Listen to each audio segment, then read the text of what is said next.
अस्सलामुअलैकुम। अगर बहुत सारी कोशिशों के बावजूद आपका वेट कम नहीं हो रहा या एक जगह पे स्टक है तो इस वीडियो को आप एंड तक जरूर देखें। मैं हूं nutritionist Ayesha, consultant nutritionist, women health expert और वेट लॉस कोच। आज इस वीडियो में मैं आपको बताऊंगी स्टक वेट के क्या कॉजेज होते हैं और इसको हमें किस तरह से ओवरकम करना है। तो इस वीडियो को एंड तक जरूर देखिएगा। सबसे पहला रीजन जो हमारे सामने आता है स्टक वेट का, मैंने जब अपने एक्सपीरियंस में देखा है, उसकी सबसे मेन रीजन ये है कि लोग फैट डाइट्स को फॉलो करते हैं। फैट डाइट से मतलब है keto diet, omega diet, egg diet, cucumber diet वगैरह वगैरह। ये सारी वो डाइट्स होती हैं जो कि सिर्फ इंटरनेट पे वायरल की जाती हैं, लेकिन इनके पीछे इनको बनाने वाला कोई रजिस्टर्ड डाइटिशियन नहीं होता या कोई क्वालिफाइड पर्सन नहीं होता।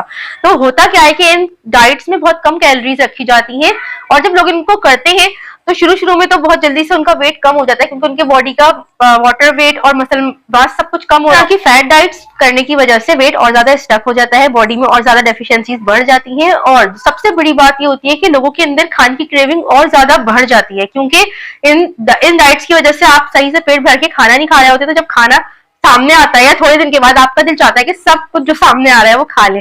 तो कभी भी इस तरह की डाइट्स को यूज करके अपना वेट लॉस करने की कोशिश नहीं करें। आपका बॉडी है, इस पे एक्सपेरिमेंट्स नहीं करें। जिस तरह से कि एक डॉक्टर से पूछे बगैर सेल्फ मेडिकेशन आपके जिस्म के लिए बहुत खतरनाक हो सकता है, बिल्कुल इसी तरह से एक न्यूट्रिशनिस्ट डाइटिशियन से पूछे बगैर बेकार किस्म की डाइट्स इंटरनेट से देखकर या गूगल से देखकर, यूट्यूब से देखकर फॉलो करना आपके लिए भी सख्त नुकसानदेह हो सकता है। नंबर 2, डाइट में बहुत कम कैलोरीज लेने से भी एक वक्त पे आके वेट स्टक हो जाता है, क्योंकि आपके बॉडी को ये पता होता है कि अब मुझे इन कम कैलोरीज में ही गुजारा करना है, तो वो उन कम कैलोरीज में ही गुजारा करना शुरू कर देता है। अल्लाह ताला ने हमारे बॉडी को बहुत इंटेलिजेंट सिस्टम के हिसाब से बनाया है, यानी कि हमारे ब्रेन को ये पता है कि हो सकता है कि मुझे स्टार्वेशन पे जाना पड़े, मुझे फाके की तरफ जाना पड़े, तो वो आपके फैट को सेव करके रखता है बुरे वक्त के लिए। इस मैकेनिज्म की वजह से अगर आप मुस्तकिल तौर पे कम कैलोरीज डाइट पर हैं तो आपका बॉडी फैट प्रिजर्व्स को स्टोर करना शुरू कर देगा बजाय उनको बर्न करने के। इसलिए बहुत ही लो कैलोरीज लेने वाली डाइट्स को अगर आप ले रहे हैं तो उसको बंद कर दें और एक प्रॉपर डाइट प्लान फॉलो करें। थर्ड रीजन, बहुत ज्यादा कैलोरीज लेना। अक्सर हमें ऐसा फील हो रहा होता है कि हम बहुत स्ट्रिक्ट डाइट कर रहे हैं या हम कम कैलोरीज ले रहे हैं, लेकिन दर हकीकत हम कम कैलोरीज नहीं ले रहे होते। कभी कभी ऐसा होता है कि हम प्रोसेस्ड फूड यूज कर रहे होते हैं और उसके अंदर हिडन कैलोरीज भी होती हैं। फॉर एग्जांपल, बहुत सारे लोग सिर्फ बिस्किट ले रहे होते हैं या ब्रेकफास्ट सीरियल ले रहे होते हैं या पीनट बटर ले रहे होते हैं। तो इस तरह का जो प्रोसेस्ड फूड होता है उसके अंदर हिडन शुगर मौजूद होती है और वो समझते हैं कि उन्होंने बहुत कम खाया है, लेकिन उनके अंदर वो हिडन शुगर जा रही होती है और उनको कैलोरीज उनकी जरूरत से ज्यादा मिल रही होती है। तो अगर आप इस तरह की कोई डाइट कर रहे हैं जो आपको लग तो रहा है कि डाइट है, लेकिन दर हकीकत में कैलोरीज आपके हिसाब से ज्यादा है, तो प्लीज इसको जरूर कंसीडर करें।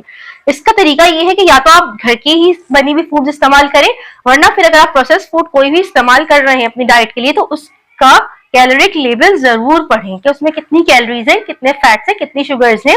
अगर आप इस तरह की अपनी आदत बना लेंगे तो कभी भी आपको इस परेशानी का सामना नहीं करना पड़ेगा। आते हैं रीजन नंबर 4, न्यूट्रिशनल डेफिशिएंसीज। अगर हम ऐसी डाइट ले रहे हैं जिसके अंदर हम कोई major food group cut down कर रहे हैं तो उससे भी हमारा वेट स्टक रह सकता है, क्योंकि हमारा जो मेटाबॉलिज्म है, फैट बर्निंग मेटाबॉलिज्म, वो सही तौर से काम नहीं कर रहा होता।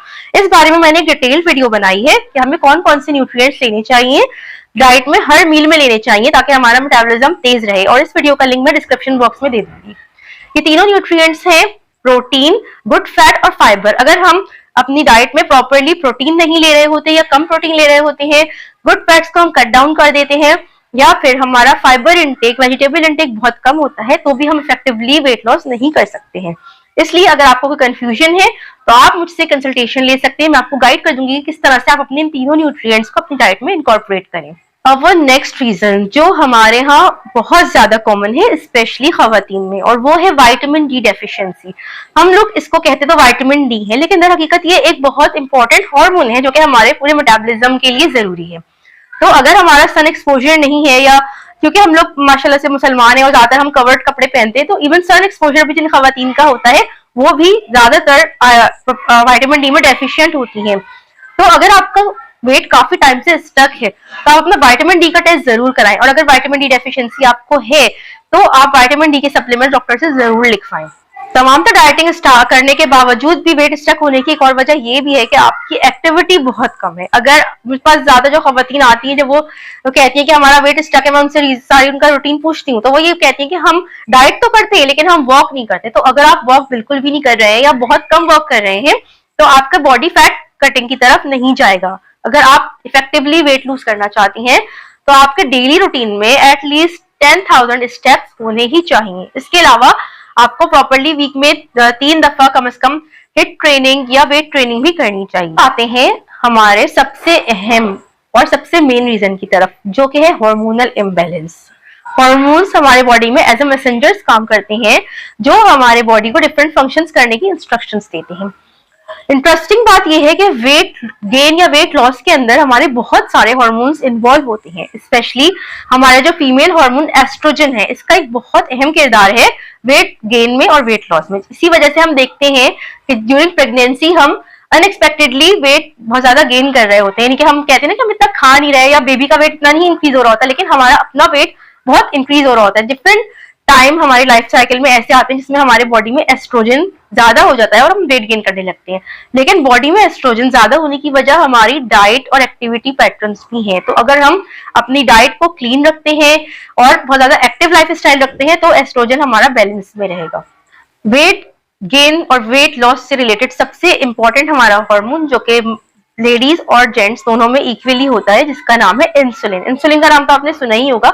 इंसुलिन का बहुत ही सिंपल सा फंक्शन है। इंसुलिन हमारी ब्लड में मौजूद ग्लूकोज को हमारे सेल्स तक पहुंचाता है।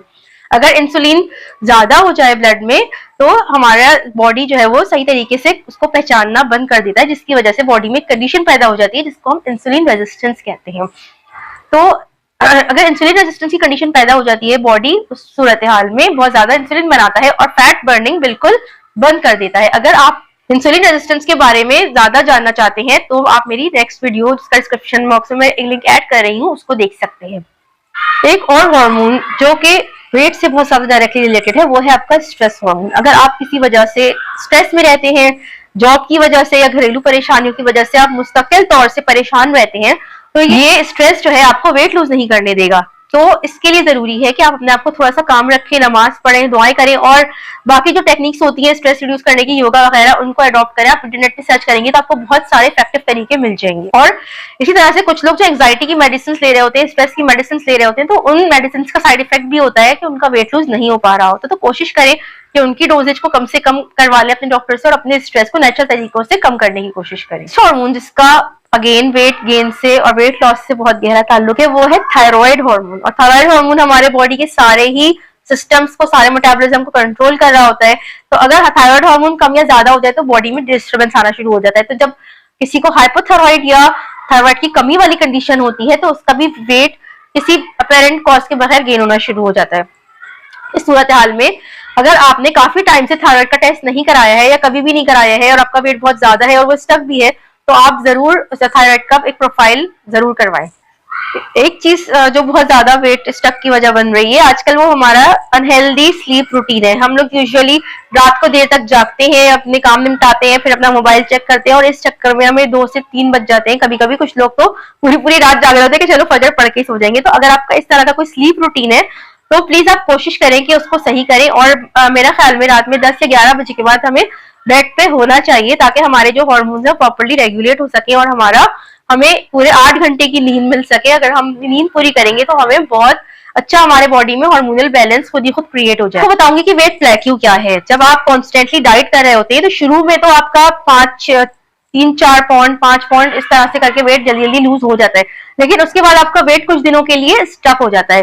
इसको प्लेट्यू कहते हैं और ये एक बहुत नॉर्मल सी चीज है वेट लॉस जर्नी में, हर एक के साथ ही होता है। क्योंकि ऐसा नहीं हो सकता मुस्तकिल कि अगर आप हर हफ्ते 1 kg या 1 पॉइंट वेट लूज कर रहे हैं तो वैसे ही चलता रहेगा और इसी तरह से आप 15-20 kg लूज कर लेंगे। नहीं, ऐसा बिल्कुल भी नहीं है। जब आप थोड़ा सा इनिशियल वेट लूज करेंगे तो थोड़े दिन के लिए या थोड़े वीक्स के लिए आपका वेट एक जगह पे रुक जाएगा।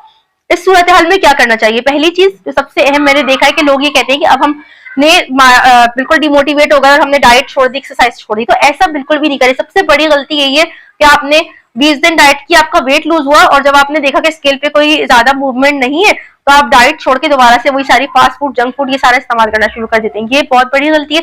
इससे आपका वेट मजीद स्टक हो जाएगा, सही तो नहीं होगा। तो थोड़ा सा पेशेंट रहे, काम रहे, और जितने भी दिन लग रहे हैं उसको आप डाइट को, एक्सरसाइज को, बल्कि मैं कहती हूँ हेल्दी ईटिंग को कंटिन्यू करें। बिल्कुल भी जंक फूड और कोल्ड ड्रिंक्स वगैरह इन चीजों को अपना लाइफ स्टाइल नहीं बनाएं प्लीज। अगर आप काफी टाइम से कोई एक डाइट फॉलो कर रहे हैं या एक ही तरह का डाइट प्लान फॉलो कर रहे हैं और उससे अब आपका वेट स्टक है या आपको रिजल्ट नहीं मिल रहे हैं, तो ये भी जरूरी है कि आप थोड़ा सा उसमें चेंजिंग करें। मिसाल के तौर पर आप इंटरमिटेंट फास्टिंग स्टार्ट कर दें, थोड़ा सा कार्ब्स कम कर लें और प्रोटीन इंक्रीज कर दें। अगर आप देख रहे हैं कि आप बहुत रिस्ट्रिक्टेड डाइट ले रहे हैं तो उस डाइट को थोड़े से रिस्ट्रिक्शंस कम कर दें, यानी कि फ्रूट्स वगैरह भी लेने स्टार्ट कर दें। तो इस तरह से ये होगा कि थोड़ा सा रूटीन चेंज करने से बाद दफा बॉडी बहुत अच्छा रिस्पॉन्स करता है और हमारा जो वेट स्टक होता है वो दोबारा से लॉस होना शुरू हो जाता है। स्टॉक वेट से रिलेटेड अगर आपको कोई भी क्वेश्चंस करने हैं तो वो आप मुझसे कमेंट्स में भी पूछ सकते हैं, मेरे फेसबुक पेज या इंस्टाग्राम पे भी आप मुझे मैसेज कर सकते हैं, और अगर पर्सनल कंसल्टेशन लेना चाह रहे हैं तो उसके लिए भी आप मुझसे कॉन्टेक्ट कर सकते हैं। अगर ये वीडियो अच्छी लगी है तो इसको लाइक कर दें, चैनल सब्सक्राइब करें और इस वीडियो को शेयर करें। Thank you, Allah Hafiz.